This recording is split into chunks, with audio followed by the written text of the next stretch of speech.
ഫലം യറുദ്ദ അലൈ, നബി തങ്ങളൊന്നും മുണ്ടിയില്ല, ഒരക്ഷരവും പറഞ്ഞില്ല. ഹത്താ നസല ജിബ്രീലു അലൈഹിസ്സലാം ബിഹാദിൽ ആയാ, ഞാൻ നേരത്തെ ഓതി വെച്ച ആയത്ത് മഹാനായ മലക്കുൽ അംലാക് ജിബ്രീൽ അലൈഹിസ്സലാം ഇറങ്ങി വന്നു ആയത്ത് ഓതി കൊടുക്കുകയാണ് മുത്തുനബിക്ക്. വമൻ യുതിഇല്ലാഹ വർ-റസൂല ഫഉലൈക മഅല്ലദീന അൻഅമല്ലാഹു അലൈഹിം മിനൻ നബിയ്യീന വസ്സുദ്ദീഖീന വശുഹദാഇ വസ്സാലിഹീൻ വഹസുന ഉലൈക റഫീഖാ. മുത്തുനബി തങ്ങളോട് ജിബ്രീൽ അലൈഹിസ്സലാം ആയത്ത് ഓതി കൊടുത്തപ്പോൾ മുത്തുനബി തങ്ങൾ ആ വന്ന സ്വഹാബിയോട് ഓതി കൊടുത്തു പറയുകയാണ്, എന്താണ് ഈ ആയത്തിന്റെ അർത്ഥം? അല്ലാഹുവിനെയും അല്ലാഹുവിന്റെ റസൂലിനെയും ഒരാൾ അനുസരിച്ചു കഴിഞ്ഞാൽ, അല്ലാഹനെയും അല്ലാഹുവിന്റെ റസൂലിനെ ഫോളോ ചെയ്തു കഴിഞ്ഞാൽ, പിമ്പറ്റി കഴിഞ്ഞാൽ, അല്ലാഹു അനുഗ്രഹിച്ച അല്ലാഹു ഇഷ്ടപ്പെട്ട കൂടെ, സ്വാദീഖീങ്ങളുടെ കൂടെ, ശുഹദാക്കളുടെ കൂടെ, സ്വാലിഹീങ്ങളായ നല്ല നല്ല ഔലിയാക്കന്മാരായ മഹാന്മാരുടെ കൂടെ 4 സ്വർഗത്തിൽ അവർ ഉണ്ടാകുമെന്ന് ഈ ആയത്തിൽ പറഞ്ഞു കൊടുക്കുകയാണ്.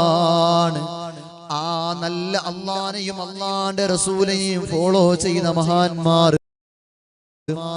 അവരതാ മനുഷ്യന്മാർ, അവരതാ 4 സ്വർഗത്തിൽ അവരുടെ കൂട്ടുകെട്ട് നല്ല കൂട്ടുകെട്ടാണ്.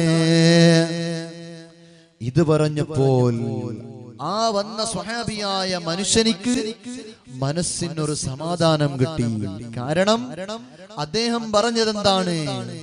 നബിയേ, എനിക്ക് സ്വർഗത്തിൽ ഞാൻ കടന്നാൽ എനിക്ക് അവിടെയും ഒരു പേടിയുണ്ട്. എന്താണ്? എന്നുള്ള പേടി. ദുനിയാവിൽ ഞാൻ കാണുന്നുണ്ട്, പക്ഷേ ഞാൻ ഒറ്റയ്ക്കിരിക്കുമ്പോൾ മുത്തുനബി തങ്ങളെ കാണാതെ എനിക്ക് സമാധാനം കിട്ടുന്നില്ല. എനിക്ക് സ്വർഗത്തിൽ കടന്നാൽ പോലും മുത്തുനബി തങ്ങളെ കാണണം.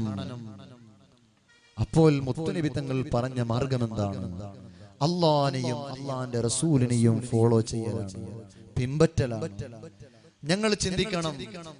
ഞാൻ നീട്ടി പറയാൻ പോകുന്നില്ല, ഇവർ വിഷയം മാത്രം ഞാൻ പറഞ്ഞു നിർത്തുകയാണ്. ഞങ്ങൾ ചിന്തിക്കേണ്ടതുണ്ട്, നമ്മുടെ ജീവിതത്തിൽ അല്ലാഹു തആല ഫർളാക്കിയ 5 വഖത്ത് നിസ്കാരം അത് കൃത്യമായി ഞങ്ങൾ നിർവഹിക്കുന്നുണ്ടോ? അതുപോലെ അതിന്റെ മുമ്പിലും പിന്നിലുള്ള സുന്നത്തുകൾ, മറ്റുള്ള ഒരുപാട് നല്ല നല്ല കാര്യങ്ങൾ ഞങ്ങൾ ചെയ്യുന്നുണ്ടോ എന്ന് ഞങ്ങൾ ചിന്തിക്കേണ്ടതുണ്ട്. ഇനി അതൊക്കെയും കറക്റ്റാണ്. 5 വഖത്ത് നിസ്കാരങ്ങളുണ്ട്, സുന്നത്തുകളുണ്ട്, മറ്റുള്ള നല്ല നല്ല നല്ല കാര്യങ്ങളൊക്കെ ഉണ്ട്. എന്നാൽ മറ്റൊരു കാര്യവും ചിന്തിക്കേണ്ടതുണ്ട്. നമ്മുടെ നാവ്, നേരത്തെ സ്വാഗത പ്രസംഗത്തിൽ ഉസ്താദ് ഓർമ്മപ്പെടുത്തിയതുപോലെ, നമ്മളുടെ നാവ് നമ്മൾ സൂക്ഷിക്കുന്നുണ്ടോ? ഈ നാവിലാണ് ഏറ്റവും വലിയ ഫിത്നകളും ഫസാദുകളും ബുദ്ധിമുട്ടുകളും ഇവിടെ ലോകത്ത് സംഭവിക്കുന്നത്. അതൊക്കെയും നമ്മൾ സൂക്ഷിക്കേണ്ടതുണ്ട് മുഅ്മിനീങ്ങളെ.